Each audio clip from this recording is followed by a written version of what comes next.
कोटड़ी में नाज़रीन breaking news share करे रहा आहियूं। कोटड़ी में एसटीपी जे कारकुननि ते पुलिस जे मुबैना तशद्दुद खिलाफ़ एहतजाजी रैली कढी। पुलिस खिलाफ़ सख्त नारेबाज़ी कई वई है।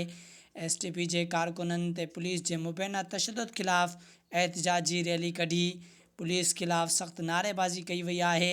वधीक तफ़सीलात जे लाइ असांजी लाइन ते मौजूद आहिनि कोटड़ी मां इदरीस पवर।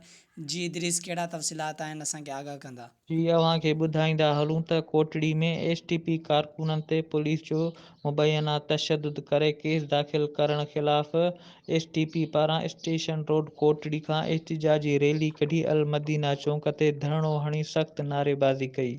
उन मौक़े ते एसटीपी जे मरकज़ी अॻुवाणनि हैदर मल्हा, यूनुस उठो, अमजद मस्तोई ऐं ॿियनि जो चवणु हुयो त कोटड़ी पुलिस पुरअमन एहतजाज कंदड़ एसटीपी जे कारकुन ते सख़्त तशद्दुद करे केस दाख़िल कयो आहे, जेका ज़्यादती आहे। हिननि चयो त सॼो शहर मंशात जो गढ़ बणियल आहे।